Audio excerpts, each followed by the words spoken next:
Now, as the country prepares to usher in the new year, the South African Police Service has warned both men and women to be extra vigilant when going out to places of fun and social engagements. The South African Police Service picked up on a modus operandi that's being utilized by syndicates to rob mainly men of their belongings. A number of cases have been reported in various parts of the country where men who left with women from drinking places would end up being robbed or, in some instances, killed. Meanwhile, a number of cases have been reported nationwide of women who have been found raped, assaulted or dead while coming back from taverns, shebeens, nightclubs and other places of recreation. To talk more about this, we're joined by the South African National Police Service spokesperson, Brigadier Athlenda Mathe. Brigadier, thank you so much for your time. Really do appreciate it. When SAPS says a modus operandi has been picked up, talk to us about how extensive this pattern is. Well, a very good evening, and thank you for the opportunity.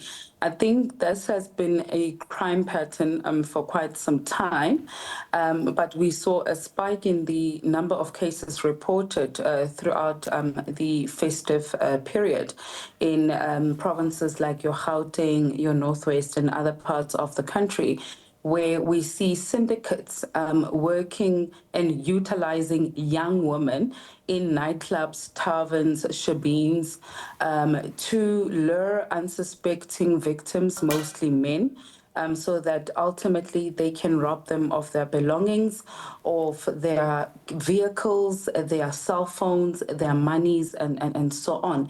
But what is of concern is that they often spike their victims, and both men and women can be spiked in these clubs and so on.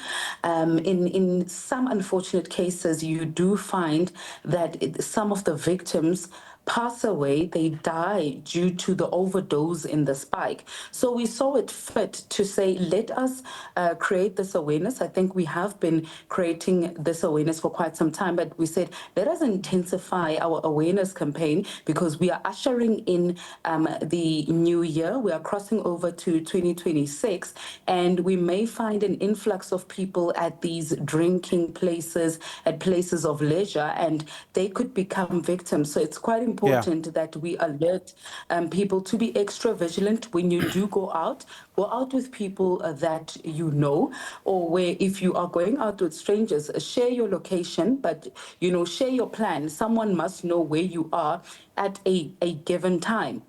Don't drink and drive.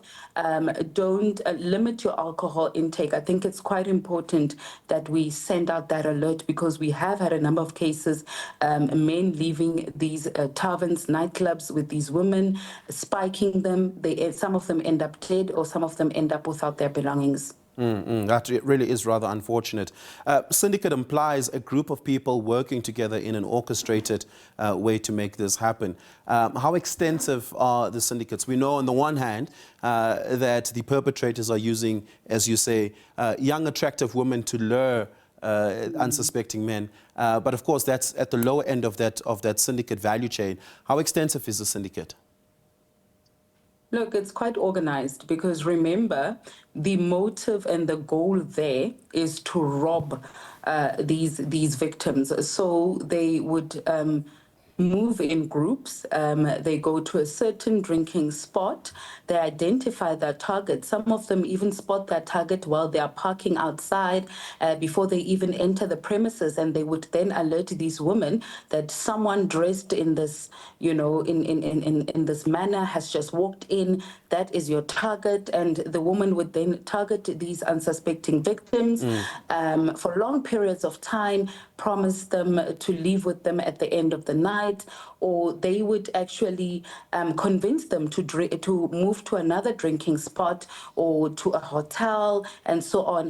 But their end goal, they would know that their motive is just to get them drugged, to overdose or something like that, and then they would then rob them of their belongings. But also women, it's quite important that we highlight that women also become targets of spiking in nightclubs, where we have seen women being found dead, being found raped, assaulted the next day, and you would hear that they would have went out with their their friends the previous night and they wouldn't know their whereabouts and so on. That's why we are urging young women, even men, to stay in groups, stay with people that you are familiar with. There must be at least someone that knows your itinerary, your plans, your whereabouts. Just on that, very quickly, Athlenda, the syndicates, I just want to get back to this because syndicate implies some level of organization. Are we talking here about a single large syndicate, or are we talking about multiple syndicates that work in similar ways?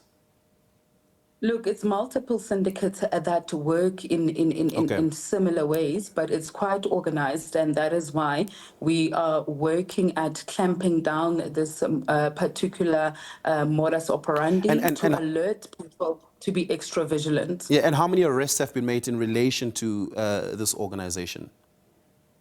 Look, a number of arrests have been made. We actually had a high-profile case in Sandton just a few years ago where the same modus operandi was utilized. The high-profile person was in a nightclub in Sandton. He met two women. They lured him to his apartment. They robbed him of money. They drugged him. And the next day, this high-profile person was found, unfortunately, deceased. So we have had arrests. The Uber drivers, or let me say meter taxi drivers and not say Uber, they have been arrested in the past together with these women because we believe that they were working together. So in the Northwest in the past weekend, we've also arrested two men who belong to this particular syndicate. We are still on a manhunt for the two other women who we believe they were utilized by these men to lure this particular unsuspecting victim. And in this particular case, unfortunately, the victim has died and is being buried this weekend. And this is a recent case that happened in Northwest. We had a similar case that happened in Gauteng, where an American artist came down to South Africa.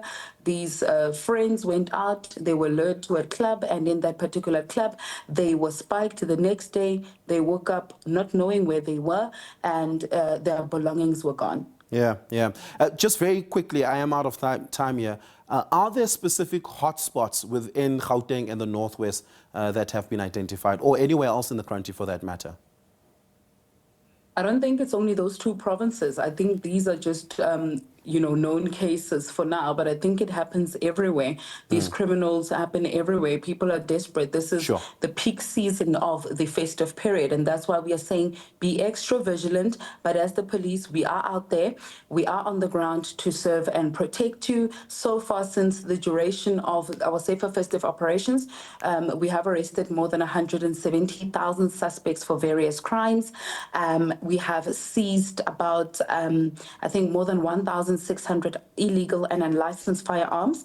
We have shut down more than 5,000 unlicensed shebeens and tarvins, and we have also recovered more than 600 stolen and hijacked vehicles. So that is the work of the men and women in blue. And crossing over in 2026, we will be out there in full force at our roadblocks, stop and searches, just to ensure that the people of this country cross over in a safe and secure manner. But it is quite important that everyone takes responsibility and accountability as well for their safety by being extra vigilant and not being reckless in their behavior. Brigadier Athlenda Mathe, thank you so much for your time. Really do appreciate you coming on the platform. That is the spokesperson of the South African Police Service on what seems to be a syndicated crime effort to rob men of their belongings, using attractive young women to lure them into unsuspecting crimes.